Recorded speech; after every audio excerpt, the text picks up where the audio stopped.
July 20th, 2017. From San Diego, California, this is episode 131 of You Can Bet On That. Hi, everybody. Welcome to You Can Bet On That, podcast for the recreational gambler. My name is Mark Duvall, and sitting across from me is Dr. Mike. Hello. So, Mike, how you feeling? Well, I'm getting better. I'm sore. I'm definitely sore. Mike had surgery last week to fix his back, and it was a huge success, right? Yeah, it was good. The numbness in my arm went away immediately, and the pain, just surgical pain is what I got. Yeah, now. so you're just getting over the surgery, Right, really, yeah. is now the thing. My So, throat yeah. might sound a little groggy, too. It's pretty raw still in there. Yeah, it sounds like you've been cheering at the craps table. That's what- right. Yeah, it sounds like an end of the night at the craps table. Oh, good. So probably by our next episode, then you'll be back 100%. I should be good, and, yeah. good. Yeah. But, Yeah, I'm about 70% better now. Okay, So, good. yeah. Well, good. And those who follow us on social media know that the surgery didn't keep you away from the casino. No, we had to go get our free play. That's right. 2 days after the surgery and only 1 day after you were released from the hospital.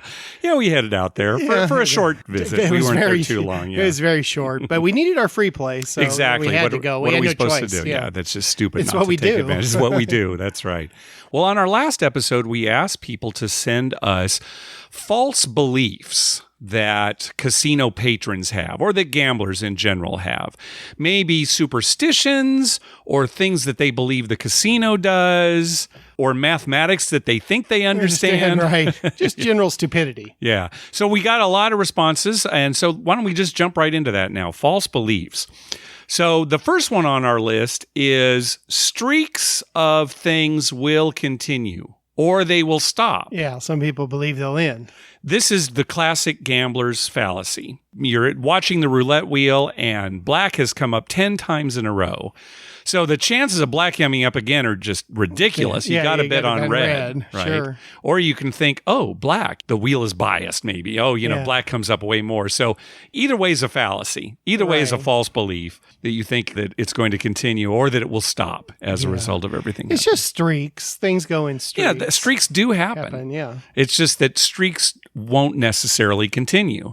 right. If your sample size is large enough, you'll see that everything works out as it should. That's right. And if you do have a big sample size, you will see some long streaks. Right. You'll see some. Mark used to run craps rolls. Yep. And we'd see some streaks that were just unbelievable where, a guy would roll like, what would be equivalent of a 2-hour roll. Or like a bunch of horn numbers Yeah, or a on bunch the, of horn numbers, on right. the come out roll. It'd be And great for you if it you happened. just look at it. But after a million rolls, it was like the odds of, 7 or 6 or whatever number coming up was pretty close to what you'd expect, It right? really does come out. When they're independent events like rolls of the dice or like roulette spins, you will see streaks, but on the next roll or next spin, all the math is exactly the same. The 7 coming up, it's still 1 and 6 times.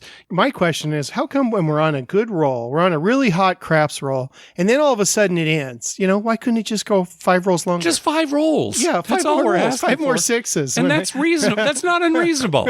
Yeah. Sort of related to that, too. Numbers or events come in bunches. People, they come in bunches. Yeah, oh my right. gosh, to see all the 9s the guy rolled. Yeah. And I'll say that's a fallacy except for hardways. Now, those do come in bunches. Sure, You've let's got not, to admit. let's not go crazy. The thing is, yes, things do come in bunches, but the way that people often say that phrase, they come in bunches, it's like somehow we're supposed to take advantage of that. Right. Well, if a guy has rolled a bunch of 9s in a row, that doesn't mean more 9s are coming, right? It's Right. still, you can't see these bunches till after the fact. Right. Well, it's like on the craps table. I always tell you'll say, have you hit any of those hardway repeaters? And it's like, no, I haven't hit any yet. But wait till later in the night. There'll be one roller and he'll repeat He'll like do them 5 all. of them, right? They've talked about this on Gambling with an Edge, too. As humans, we are wired to look for patterns. Sure. And we will look for those patterns even in random events where there really are no patterns. Yeah. And that's where people kind of get hung up is, well, gosh, why is this happening? Why is this streak? Well, that's the pattern eventually comes up. Well, maybe it eventually comes up, but you can't take advantage of that. Well, as humans, we'll always find a pattern in everything, even if the pattern we find is that there is no pattern. That could be too. Right? Going back to Gambling with an Edge too, they had an email from a listener who said, yeah, when I'm playing video poker and say I get rid of one card, like a 7, it seems like I am dealt another 7 way more often than I should. Yeah, right. And of course, that's not what's happening. What's happening is this player's the victim of confirmation bias. When you have a belief, Right. Even if it comes up very seldom, once it comes up, you believe it's happening. that's right. You assign way more weight Yeah. to the events that support your hypothesis Right. than you put weight on things that don't support it. Like I seem to get dealt a lot of pairs of 8s. Pairs of 8s? Yeah. At poker, you At mean? poker, yeah, video poker. I always notice like my first, 2 8s again. Oh, Yeah. why do I always get 2 8s? It happens a lot. But Yeah. if you actually sat with a pen and paper and wrote down, And how and I often- don't know why that is. I just notice the 8s. I don't notice when it's 3s or jacks or whatever. It's just 8s. So it comes up. It's Yep. my nemesis. All right, let's talk about some false beliefs that we got from listeners. Joe said, one false belief is that players with big stacks know something we don't, or that they're good players since they have a Right. big stack. Right. Maybe that's true at the poker table, Yeah, could be at the poker table. where there is some skill involved. But just because somebody has a lot of chips in front of them doesn't necessarily mean that they're a good player, or that they know what they're doing. Well, we get this a lot where people come up, oh, you're doing well because we've got a bunch of chips. No, I bought in for all this. yeah, that's right. This is what I bought in for. I'm actually down for the night. Yeah. Thanks a lot. Yeah. I mean, that happens a lot. One from your dad that he didn't Yeah. actually contact the show, but I thought, well, I have to include this here. Mike's dad believes that a game with exactly the same rules is better at one casino than another. Right. Because he's won at that casino. That's right. It's usually game. based on what happened last weekend. Right. Whatever happened last week. And if he won at 3-card poker at one casino, oh, that's so much better. 3-card poker is so much better there but it's the exact same rules. That's right. He will say that. Oh, I won't play 3-card poker at Casino Y. Right. I have to play it at Casino X. Yeah, it's much Well, better. There's the It rules pays off. exactly the same. No, he says it pays off better. No, it's the exact same payoffs. Yeah. And this kind of gets down to sample size, right? People basing their information on a small sample size. Right. He sat for a couple hours. He hit a couple of 3 of a kinds. Yep. And so it's much better there. It happens there. Chris from Faces and Aces, he sent us one, new players always win. And this is a very common fallacy. He actually gave an example when we were at Vegas Vacation 4.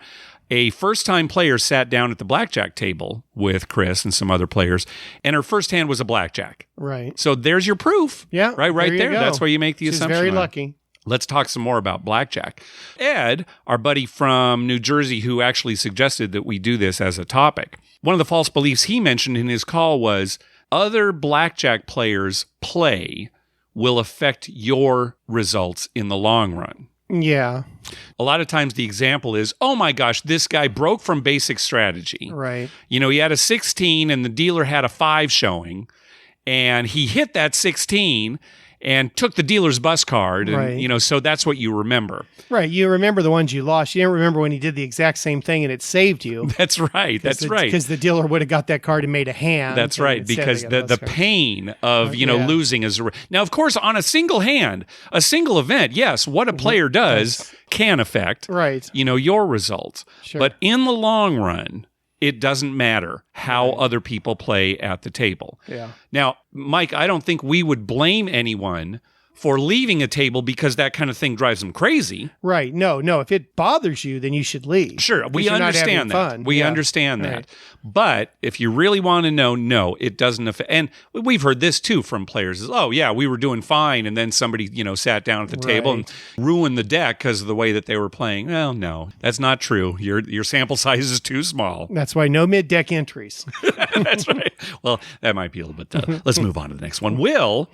Will's false belief was continuous shuffling machines were designed to cheat players. Yeah, now that you might be able to make a point because you don't know exactly what's going on in the machine. Well, So it could be possible, but it isn't because why would the casino have to cheat? yeah, the machines would have to be so much more sophisticated. than they were. Right. The reason they were created is to thwart card counters. Right, exactly. Right? Is that well, they're and then to continu- move the game on too. Oh, yeah, absolutely. It moves right. it to- on to way redu- faster. Yes. Because the more hands the casino play, the more they're going to win. But these machines do not read all the cards and think, okay, we're going to give the player, or, we're going to give him a blackjack to begin with to kind Right. of lure him in. because he's a new player. Right. And then after that, we're going to manipulate the cards. Right. No, He'll end up losing 300. These machines It's all don't in do there. that. That's right. Well, a casino would never have to do that. The odds are in their favor. there's no reason to ever be caught cheating. Because if you actually did something, I mean, if you went to all the effort, which would be ludicrous to begin with, but say you did, and if you're ever caught, I mean, there's your gaming license, there's, everything is kaput, Well, right? and it would have to be a conspiracy. This Right, couldn't be sure. just one person, No, right? It no, would have I to be do. the manufacturer and, Right. somebody at the casino, Right. programming it. And Yeah, right. It's just not Monitoring worth it. it. The players are going to lose enough money. And then you just go, it'd drive you crazy. You'd go haywire and everyone would win. It'd do the exact opposite. That's right. Yeah, you'd said it wrong. Now, that's not to say that the guy who filled the continuous shuffler didn't take out a bunch of tens. Right. Cheating could happen that way. There's Sure. in jurisdictions where maybe they don't have as tight a gaming commission as Right. maybe they do in Nevada and other places. That kind of thing could happen, but the Sure. machine themselves are not cheating players. Right. Will also send us another one. People who take even money on blackjack with a dealer's ace showing are making the right move. And this kind of is like the soft 18 that we talked about recently. Right. Will was actually at a table where everybody was doing that. Anytime they were dealt a blackjack and the dealer was showing an ace, they took even money. And eventually, Will was in that circumstance. And he did not take even money. And sure enough, the dealer had blackjack. And so, it was a push. He didn't get anything. Right. And so everybody at the table was giving him a hard time. Oh, you blew it, right? When, of course, he didn't blow it. But in this small sample size, Right. yes, he blew it. But in the long run, of course, that's Now, not I the right wonder, move. had he not taken it, got paid time and a half, would they have all said, "Oh, Nobody that would was smart." Nobody No, would they- have said a word. they would have just and of thought he course, was Will really would lucky. have, 6 ace in your face, Face, right? Because I got paid 3 to 2. All right, so those are some of the blackjack false beliefs we got. Let's talk about slots for a little bit. One thing that Ed mentioned was a false belief is that if you put your player's card in the machine, it reduces the payback, or you're less likely to get a jackpot, or it makes a difference. Yeah. No. Why would that come about? Why would somebody think that? Well, just because, again, there's small sample size. They put their card in. Hey, I actually forgot to put my card in. I was doing okay on this machine. I put my card in, and now I'm not winning anymore. Yeah. It's the kind of thing that... I mean, it's- but why would the casino? Oh, why would they why- do it? why Well, would- they wouldn't. Yeah. Why Right? would they want? They want their players that are, Right. willing to put all their information gonna in. They come want back. Yeah, they want Right. them to win as much as anybody else. Yeah, Right. exactly. Again, with slots, Jason sent us one. The computer in the slot machine will never let you win while playing with free play. Yeah. Now that's true. Okay. I got to agree with him on that. And again, why would the casino do that? They're giving you free play, Right.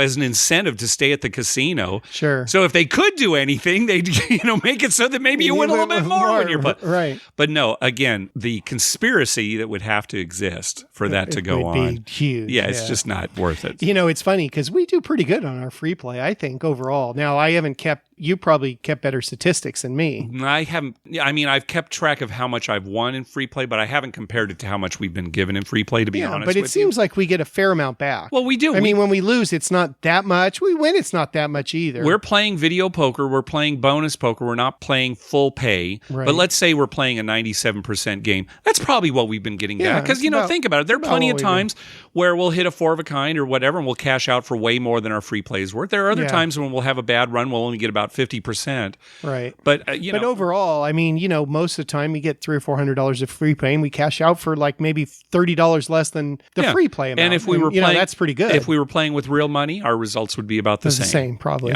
Yeah. Yes. Yeah. Another on slots. Maddie and also Michael James both said rubbing the slot machine screen will help you win. Yeah, well, there's a lot of things you can do to a slot machine: rubbing it, tapping it, running your hand over the screen. We in see it some all the. mystic I mean, manner. all the time we go out there, people Yeah. are doing it, They're right? doing They're all hitting it kinds or of rubbing, stuff. to Yeah. try to get it to happen. Yeah. Now, whether they really believe it or not, or they're just having fun, I don't know. But I can't imagine that the slot machines have been manufactured in such a way that when they feel the warmth of the human touch, Yeah. it increases Just the a chances little of extra, paying a out little a extra jackpot. love never hurts. Give the machine a little love. We should go around one day and just film people doing stuff to machines. We should in the casino. See how yeah, outrageous posting along. we Yeah. get. And finally, for slots, Taylor sent us one. Slot machines are looser after holiday weekends. He says this comes from the pre-ticket in, ticket out days where the hoppers are full of coins, because it's after the big Yeah, holiday weekend. right. So they They have to collect a pay lot. out. They're too full. Right. All right, bingo. You want some bingo? The only reason I brought this up is because we've been playing bingo at our house, just kind of for fun. Oh, right. So here's a false belief. Changing bingo cards will change your luck. Yeah, well, how about playing more bingo cards? Well, see, that's the thing. When you actually play bingo in a casino, you have a set of cards, and when there's a new game, it's actually a different set of cards that you're playing with anyway. Right. So it's not like you Right. change your bingo cards, but that's a false belief. Now, if you really knew what everybody else's bingo cards were, and you could kind of run the math on it, you might be able to generate a bingo card that gives you a better chance of it would winning. pay out before the others. That's right, because everybody else has certain numbers, and you pick the Right. ones they don't. But just changing it because you think, oh, this is an unlucky one. That's it's kind of hard for the casino to cheat at bingo. Yeah, I guess so. Although if you watched a recent episode of Better Call Saul, he was in an old folks' home and he actually did some cheating Cheating in for bingo? a player. Yeah. Oh, wow. Yeah. Well, you could He's- call. I guess he's- if you knew the player's card, you could call their numbers. Well, what you do is you have like weighted balls or Oh, something like right. that. But no, it's not to the Take to the the gum casinos. off your balls? Yeah, take the gum off your balls. Yep, exactly. All right, let's move on to craps, our favorite. Will sent us several craps false beliefs. Number 1, a 7 is more likely to be rolled when. And we're just going to list when a 7 is more likely to be rolled. I like this one. The waitress calls out cocktails. Right. Now that, I haven't heard too many people say that, but yeah, you do. You hear that. As soon as she comes around, every time. Yeah, that's right. 7 out. A 7 comes up anytime there's a delay Yep. of any kind. Stick change.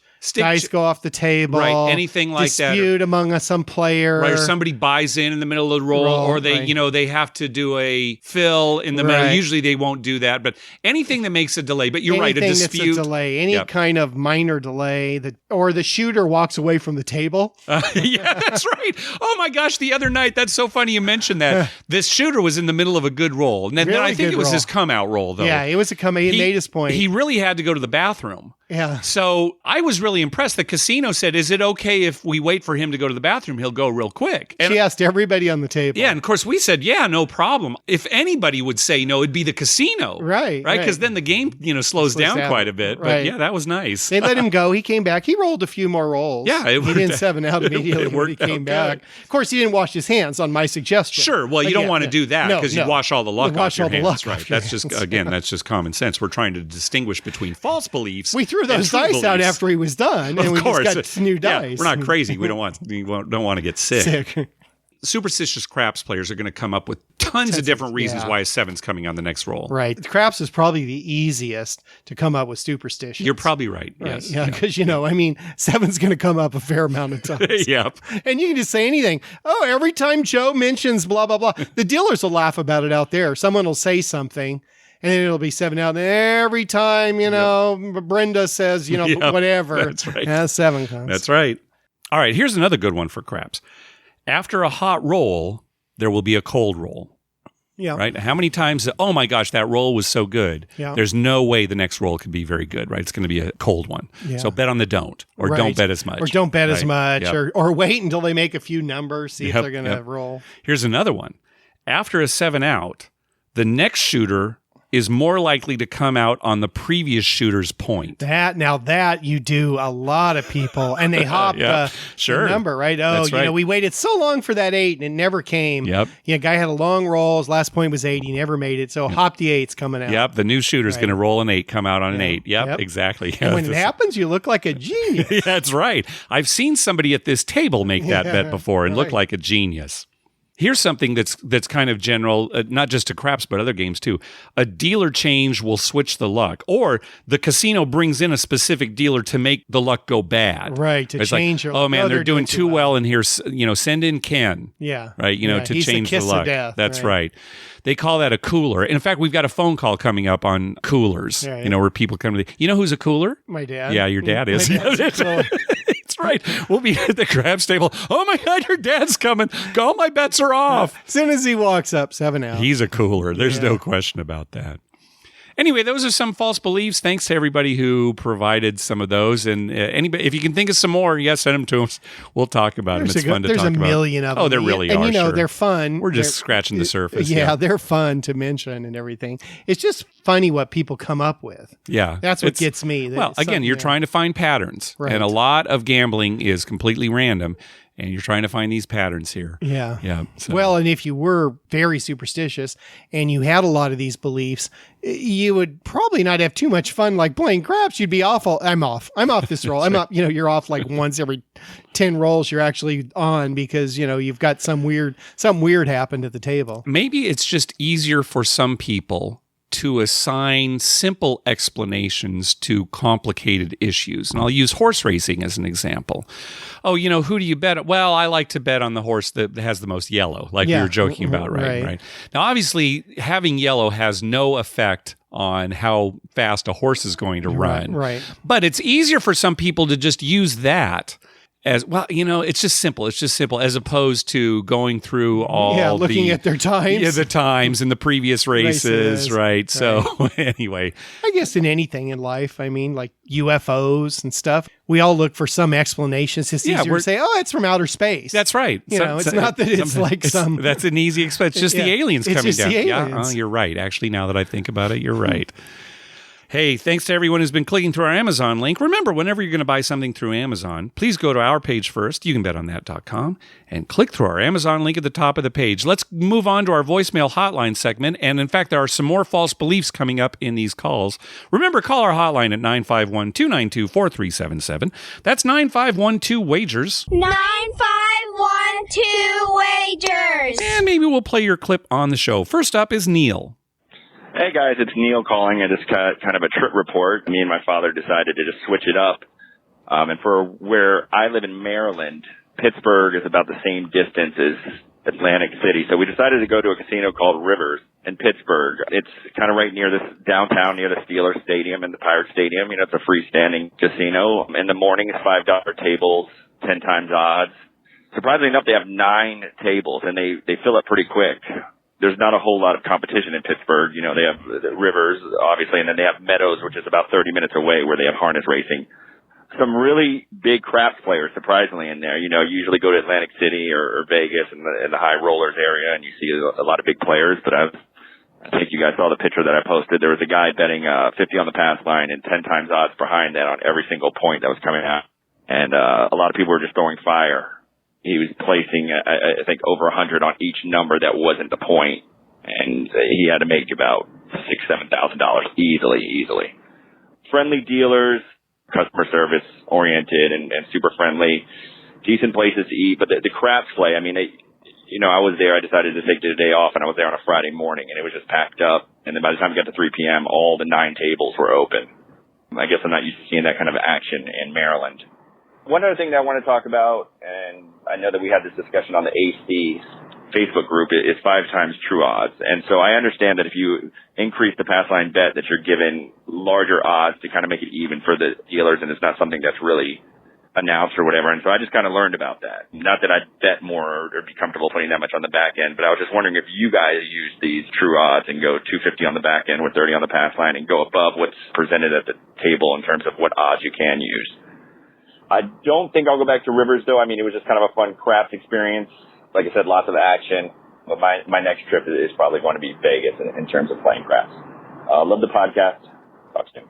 For me, I often will not take full odds in a lot of situations just because maybe my bankroll can't handle it. Right. But tell me if you agree with this, Mike. As far as you, I think you pretty much will take as much in odds that they will let you take up to, say, 10 times odds. Right. Wouldn't you say that's true? Yeah. I'll always take 10 times. At least 10. And then if you're at a casino where they offer more than that, 20 times odds or 100 times odds. I work my way up. Maybe you work your way up. Yeah, because I'm not going to put $5 and, 500 behind it right for away. 100 times odds. Yeah. But I will put 200 or 250 to start with. Right. So a full 5 times odds, right. You would definitely take something like that. Sure. Yeah.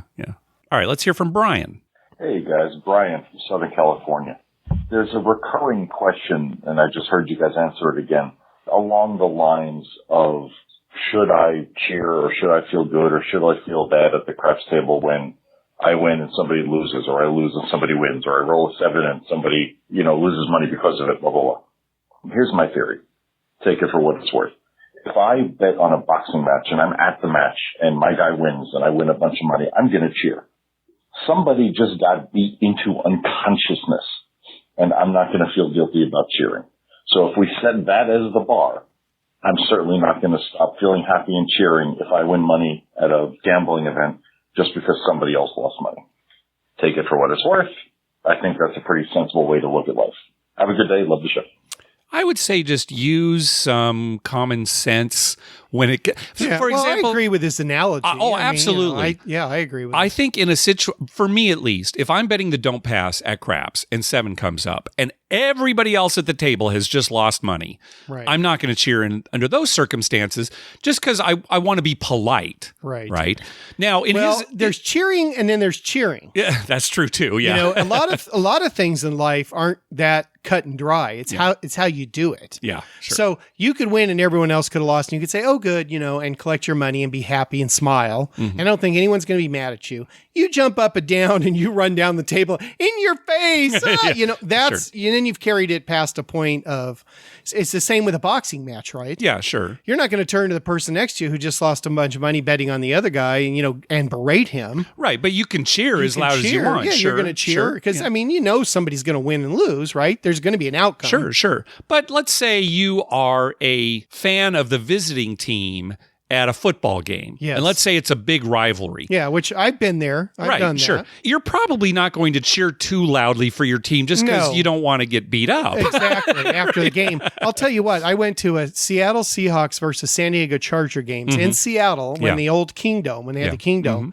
And I did not cheer loudly. They were very, very sensitive to that. Yes. Because as soon as the Chargers did something good and we clapped, the glares were like, okay, yeah, you carry this much further, you're getting punched. Yes. So, we kept our mouth shut. And going out, the Chargers happened to win that game. Yeah. Going out, we were very silent, just like everyone else was walking away in dead silence. That's self-preservation, Yeah, we were not whooping it up because there were a lot of them and only a few of us. Yeah. So again, I definitely agree with Brian. There are going to be some situations there, though, where you maybe want to keep a low profile just for self-preservation.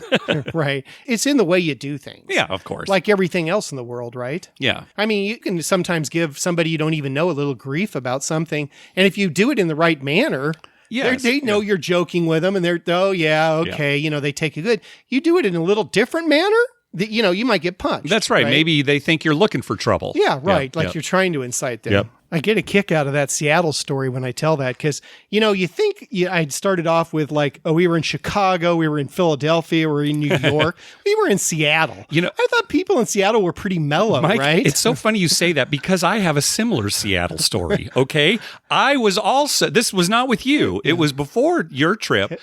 I was up there with our friend Mike, right? And we were sitting there. We were kind of on a junket with, San Diego fans.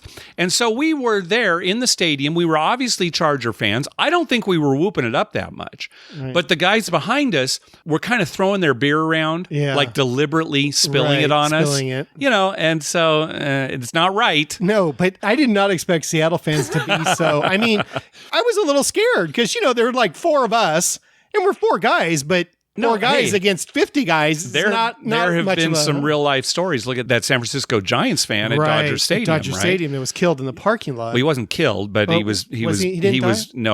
got brain damage. Oh, it was pretty bad. Yeah, it was bad. Yeah. I remember it was pretty devastating. Common sense. All right, next call. Hello, Mark and Dr. Mike. This is Chris from Round Rock, Texas. Just a follow up on my trip to Mohegan Sun. I was playing craps at the $5 table, and I was shooting, and I actually had a very good roll. I didn't hit my point ever, but I was hitting lots of 6s and 8s and some hard ways. And at one point, a woman standing a couple spots from me, she didn't look like a high roller. She wasn't betting that much, but she said $5 hard 10 for the shooter. And I looked at her, I was like, oh, thank you very much. And she's like, oh, I'm sorry, I meant hard 10 for the stick man. Like she was asking the stick man to put a $5 hard 10 out for it. I was like, oh, I just kind of joke around. It's like, oh, I thought you were betting for me. No, don't worry about it. And then, she said, and $1 for the shooter. So, which was cool. I'd never have been bet on as the shooter before. And so I was like, oh, sounds great. And then 2 or 3 more rolls later, I hit it and it was a lot of fun. We high-fived everything. And then I put a couple bucks on her hard 10. But I didn't win that much money, but it was fun. I've never, as a shooter, been bet on before. So even though it was an accident on her part, she, was just telling the stick man to put $5 off her. She accidentally said shooter, and then it turned out that she did make a bet for me. So So yeah, as I mentioned, Mohegan Sun $5 craps table Saturday night, so it's probably got $5 most of the time. But we had a good time. All right, thanks. Bye. I think I'm going to try something. His story what's gave that? me an idea.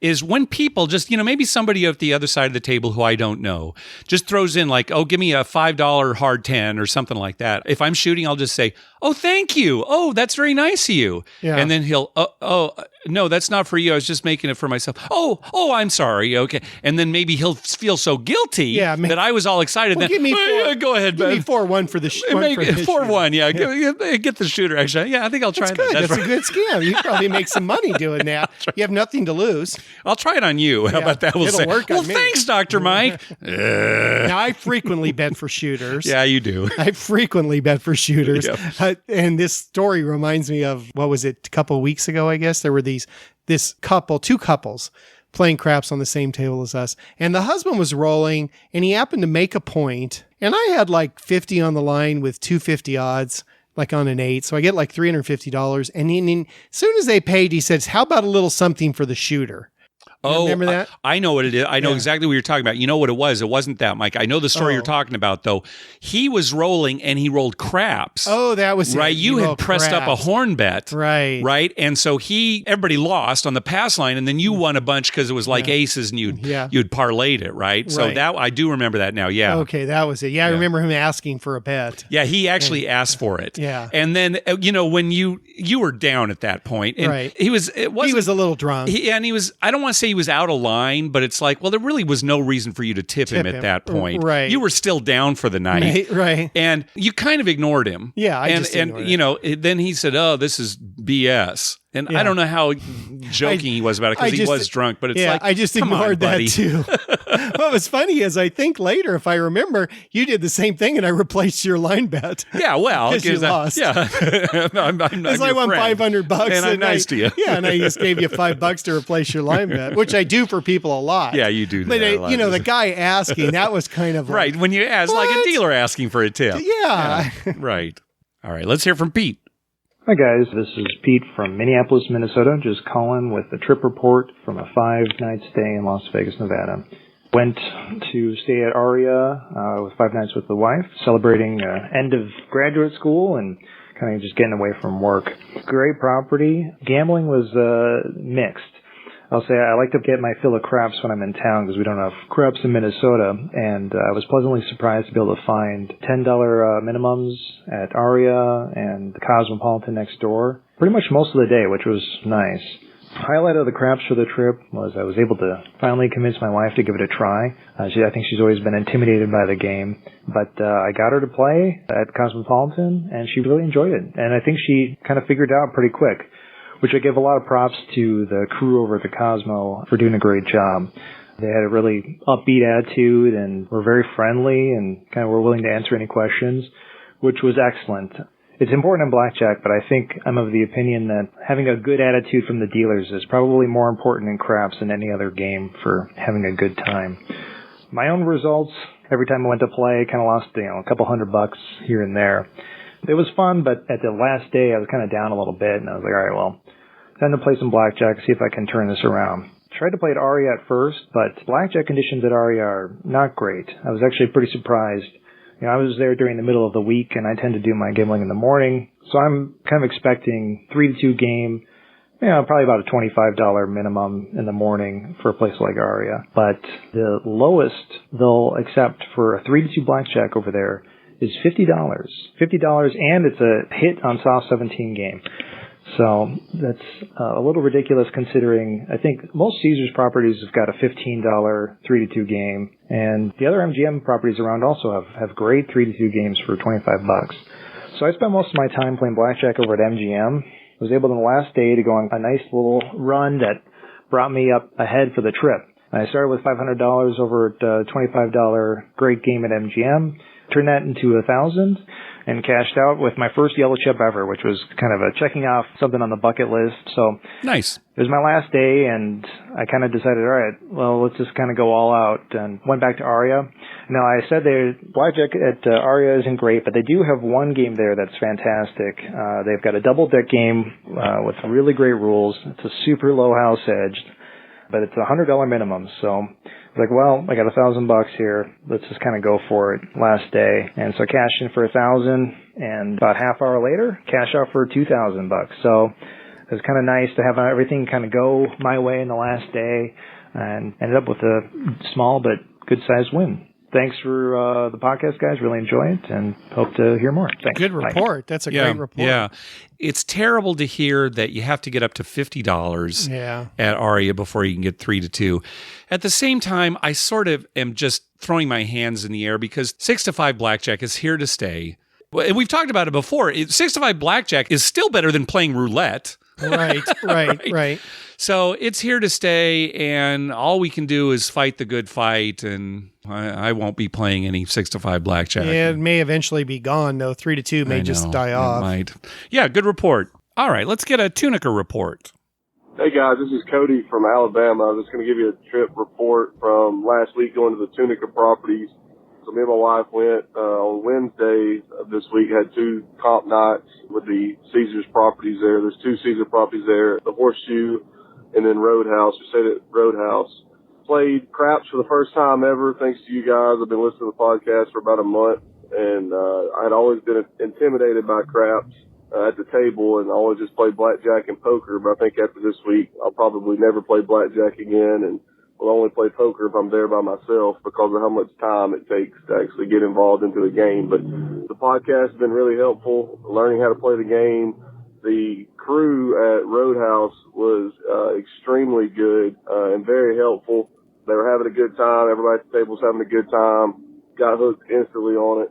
20 times odds on the tables. There were $5 tables at Horseshoe and Roadhouse, as well as $10 tables.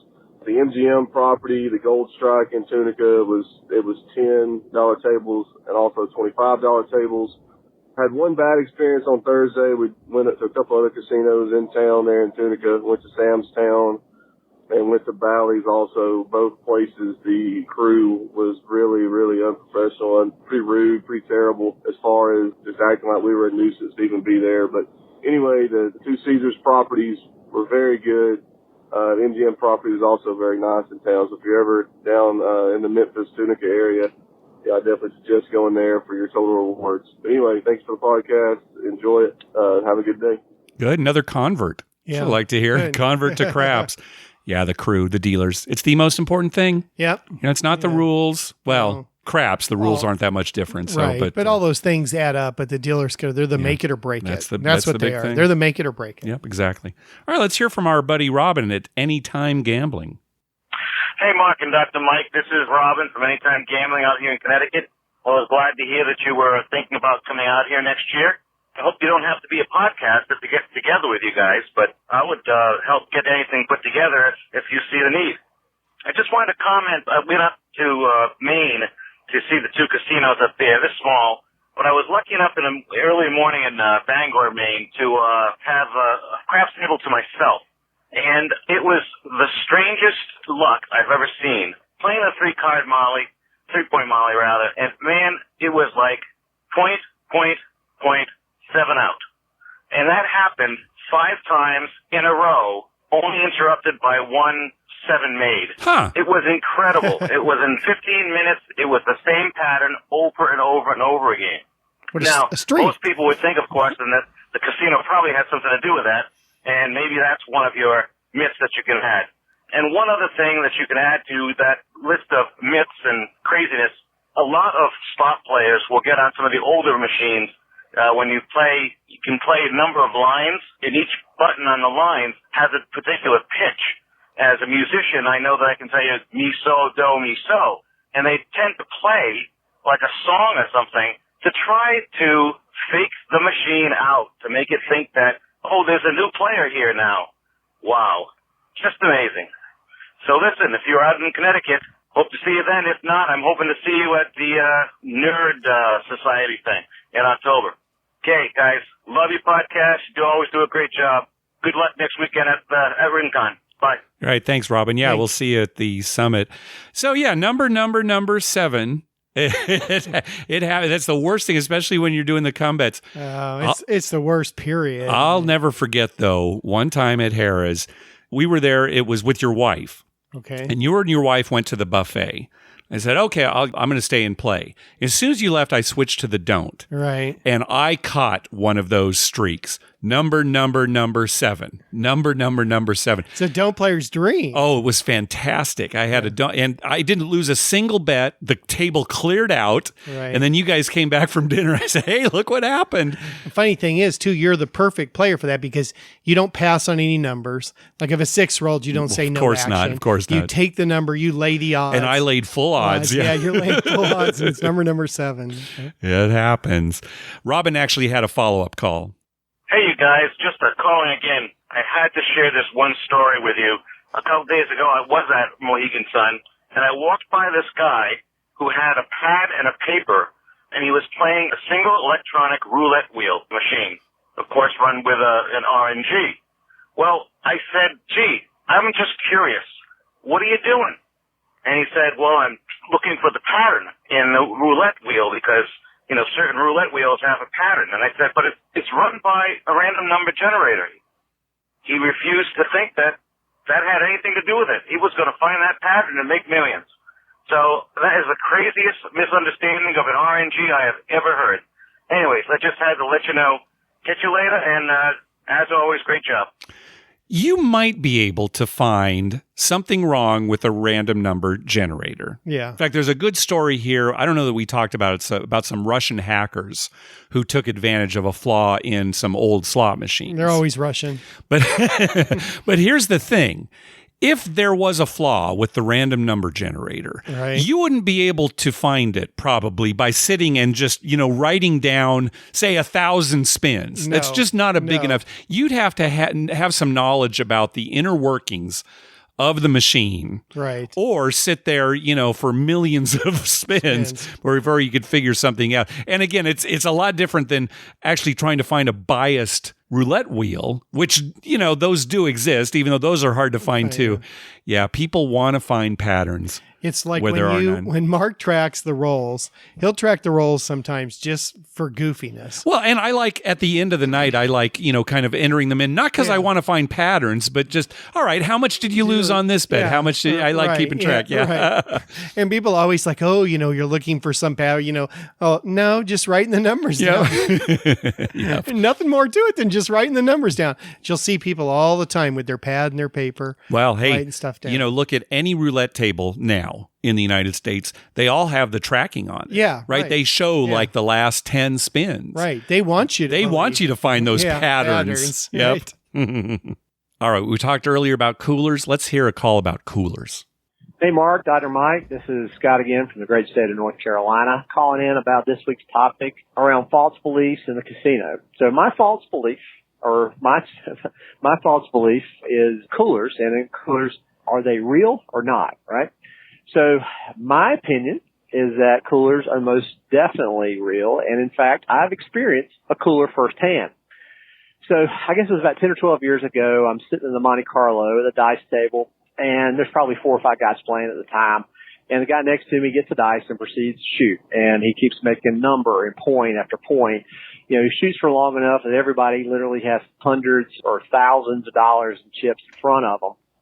And just like any hot craps table, the players come out of the woodworks and fill the table up. And then there's definitely spectators. The spectators are ringing the table about 2 to 3 deep. So the shooter still has dice in his hand. And all of a sudden, this guy comes out of the crowd, pushes his way through the crowd to come up to the table. And he, in fact, bumps directly into the shooter right when he has dice in his hand about to roll. Worst thing you can do. This stops touch the shooter. Roll. Yeah. The guy backs away. Shooter picks up the dice, goes through his routine. Very next roll, 7 out. So after he 7s out, the guy who bumped into him immediately walks away, goes about his business, goes in another direction, away from the table. So I most definitely think that this guy was a cooler. He proceeded not to be a spectator, not to go to any other part of the table. He hit it directly to the shooter, bumped directly into him, and immediate 7 out afterwards. Well, that's my story about coolers. I can't wait to hear your guys' opinion about this, but I experienced it firsthand. But I'll hang up and listen. Thanks, guys. All right. So again, coolers are people that bring bad luck to the table that the casino may send to a table. Yeah. Maybe they're a cooler dealer. Disrupt the table. Or just a player, somebody who walks around, to disrupt it. Now, do they exist? Yes, coolers exist. Do they do what the casino thinks they do? No. No. No, they don't. Probably not. And Scott, thinking of your story here, what if the story had been the guy had bumped the shooter and then the shooter just rolled a 4 on the next roll? You wouldn't even have thought about it. It wouldn't even be a story in your head anymore. It's just like when somebody puts their hands in inadvertently and they hit it and it's 7 and everyone's like, oh, they put their hands there. And we've seen so many times where it's hit somebody's hands, they're down there and then they made the point or it was like a 3 or something. It's no big deal. I'll tell you what though, cooler dealers. Yeah. Now, if a table's having fun and everyone's winning, you send a new dealer in who's got a real negative, almost mean attitude. Sure. That'll clear a table just because it's not fun anymore. Well, of course. Oh, yeah. A person's attitude will affect the mood of the table. Right. And when the mood goes bad, maybe, the winning goes along with it. I mean, it shouldn't. Excuse me, Dr. Mike? It shouldn't. I'm not saying that it would, but your perception might be like, okay, perception's something else. Yes. This isn't fun anymore, right? This guy's kind of maybe the dealer before you was like, all right, cheering for you every time you hit some. Sure. And the new guy's like, cool. Yeah. So, there you go. You might clear the table that way. Well, I think it's funny that there are still some casinos, or at least say casino employees, who believe in coolers. Yeah. And in fact, I was talking to a dealer the other night, and I said to her, oh, I've never met that blackjack dealer that's over there. I've never met her before because we always play craps and I've never met her. And the dealer said to me, oh, don't ever play with her. She'll take all your money. Yeah. Right. And she was serious, kind of like, serious. Yeah. She's a cooler. She's a cooler. I will say this. There is a movie called The Cooler starring William H. Macy where he is a cooler. That's a very good movie. Okay. And yeah, he's a cooler in the movie. So, I am recommending the movie. But do coolers exist? Yes. Do they do what you think they do? No, they don't. Well, sometimes they do. Sometimes they do. Sometimes when the dice go off the table, the next roll's a 7. Yeah, sometimes they do. Sometimes they do. And sometimes they don't. All right. One last call. Hey, guys. Mike in Los Angeles. Quick trip report. I was out in Palm Springs a couple weeks ago for a weekend and made our way over to the Fantasy Springs Casino in Indio. And on a Saturday night, 10 o'clock at night, they didn't have the craps table open. So I was kind of wandering the casino floor trying to find a pit boss, finally found one, and they said, we just don't have the crew tonight on a Saturday night for craps. That was the whole reason we went there. So we actually found a bubble machine, but it wasn't a shoot to win craps. It was just had craps on top, and it was kind of weird. It wouldn't bounce the dice up and down. They would spin in a circle. And there was 3 bumpers on the side of the circle that would kind of knock the dice as they're spinning around. And the dice wouldn't really jump. They just spin, and then it was really funky. I didn't like it. You kind of thought they would be done spinning, and then slowly they'd hit another bumper, and then, of course, it's a 7. Or I didn't like it, and I only played for about 20 minutes, and then we got out of there. Another thing I wanted to comment on was the Canadian casinos. About 5 years ago, I was up in Vancouver at the River Rock, and I had brought $1,500 US with me. And I kind of didn't know what the process was, so I went to the cage and they exchanged my $1,500 for Canadian dollars. So we played craps. Didn't really like the vibe there, wasn't really feeling it, but we did make $300. So I went back to the cage and they actually gave me my American dollars back, the same exact $1,500 I had with my Canadian winnings. And I tried to cash out my winnings there for US, and of course they didn't have anything. So we were running around Vancouver for our last day trying to spend $300. When you come back to the States, that's when you get hit with the exchange rate, though. So it's, you feel like you're getting a lot of money there. I think I got 2,000 Canadian for my 1,500 US, but I eventually came down here and exchanged it, and I only got like 220 back or something like that. So just observations. See you guys.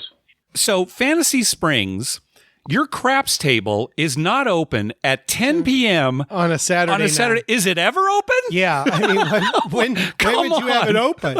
Jeez. Now, Fantasy Springs, it's a casino here in California that until recently we had never heard of. We had never even heard of. Yeah. And you've got a funny story about it. Yeah. A patient of mine had gone out there and he really liked it. And him and his wife are pretty active casino goers. Uh-huh. So they went out there, and from here, it's in Indio. I don't know. It's probably an hour and a half, 2 hour drive. Oh, at least 2 hours, I'd say, from probably here. Yeah, 2 hour drive. Yeah. So they went out there and stayed the weekend, and he was telling me all about it, and he liked it. And I guess it has a bowling alley and quite a large number of amenities. Okay. Because it's out in the middle of nowhere, so we got to get you out there, right? Yeah. So the next time he came in, he brought me the little holder that they give you when you get room keys. Oh yeah, it's got kind of like your room number on it. Yeah, they put your room number and the keys are inside. In a little slot. And on the inside of this one, it had a layout of the property. Mm-hmm. So it had where the bowling alley was, where the restaurants were, where the casino floor was. So you could kind of see. He wanted to show me all the stuff. Yeah. So he gave it to me, and I said, "Oh, it's interesting." I said, "Keep it." So I put it in my car in the console to show you. Yeah, which I did that weekend when we went out. I said, "Oh yeah, we've never heard it. We had never heard of this place for some reason. I don't know." And it looked like a pretty big casino, and I didn't say what tables they had or anything, but the casino floor looked pretty good size compared to the rest of the property. So, we were talking about it anyway. Then we went on, it was just before Vegas Vacation 4, yeah. And so we went on that. When I came home, my wife, who had been driving my car while I was gone, says to me, "What's that thing in your car from the hotel?" And I'm like, "Thing in my car in the hotel?" I'm like, "I don't know." I had no idea what she's talking about. We're eating dinner. And she said, "Well, let me go get it." So she goes out to my car and she comes in and I see what it is. And I'm like, "Oh, it's this casino that's out in the desert that one of my patients told me about. He gave me this to show Mark." Well, all it has is it's like got the room number on it, right? Like I was at room 303 or something, whatever it was. And I'm like, "Yeah, Mark and I, It's called Fantasy Springs. Right? It's called Fantasy Springs. Yeah, we didn't really go to Rincon. We drove 2 hours out into the desert, got a room. Or you just went out on a liaison and you forgot to get rid of your I forgot to get rid of my room key holder. Oh, I'm laughing so hard. The funniest part about that is, first of all, I would never drive 2 hours out in the desert to some Fantasy Springs place and get a room, especially if the craps table's not open at 10 o'clock on Saturday night. There's no. And second of all, you wouldn't cheat on your wife? Yeah. Was that the second thing you were going to say? The second thing. I would never cheat on my wife, but why would I go there to do it? Fantasy Springs. Yeah. I should have came up with some story. Oh, Mark and I went out there and they give you massages. Yeah, right. To us. Yeah, that's right. That's how we want to spend our time. That craps table's closed. What else are you going to do? All right. Well, thanks for everybody's calls. That's going to do it for this episode. We want to thank some people for some PayPal donations. First of all, Robert, thank you very much. Also, a donation from Will. He sent us all those false beliefs. He said, "Thanks for playing and responding to my call and answering my email question. You guys always have helpful and entertaining commentary." Thanks, Will. Also from Michael, he says, "Thanks for the great show. Heading to Vegas this week with some friends for their first visit in 15 years. Just as I logged in to send this message, Viva Ned Flanders started on TV, that Simpsons episode. Yeah. That has to be a good sign." Mike in Pittsburgh. Thanks, Mike. And finally, from James, he says, "Just because. Thanks for continuing to make my favorite podcast, James in Salt Lake City. Thanks very much." Hey, be sure to check out our TV listings showing all the gambling-related shows coming up within the next 2 weeks. We update those listings every Wednesday using a customized program. To search through all the raw American TV data, just go to youcanbetonthat.com/TV-listings. We'd love to hear from you. Call our voicemail hotline at 951-292-4377. That's 9512-WAGERS. Or you can email us at youcanbetonthat@gmail.com. Also follow us on Twitter at youcanbetonthat. We tweet when we're heading to a casino and we'd love to meet up with you. Like us on Facebook at facebook.com/youcanbetonthat. And finally, head on over to iTunes and write a review on us.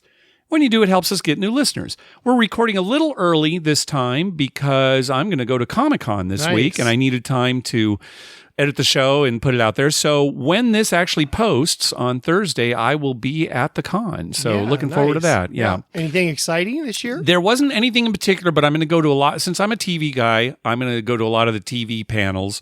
There's some sneak peeks of some shows coming up and some other things too. I'm not going to any of the big panels like The Walking Dead and Game of Thrones because I just don't want to wait in the lines to get in there. But looking forward to that. And then you're going to be going back to work here soon and hopefully on the road to some good recovery. Yeah, I'm going to give myself a week away. I think if you're not going out to the casino, I may not go this weekend. Yeah, we'll probably, well, I'm definitely not going out. Yeah, I may just stay home and rest because I definitely need that. Yeah, good. I'm laughing to myself about that. Over the years, people have always asked us like, "Oh, when you're in Vegas, have you ever gone out to like, chicken ranch?" Oh, like the brothels out there? The brothels, around the Vegas area. Back when we were single even. Back when we were single. And it's so funny because our response is, we don't even stop to eat. You know how long it would take to get out there, first of all. Out there for that? Yeah, and then you're there for what, 15 minutes and then back? That's a lot of time. And spending money on that? I mean, we've got craps to play. We would always laugh, and it's kind of true. I mean, we don't even stop to eat. It's true. Forget about women. It's true. Oh, I got to go to the bathroom again. This is the worst. Yeah, right. We can do that stuff at home in San Diego. That's right. All right. Thanks for listening. Good night.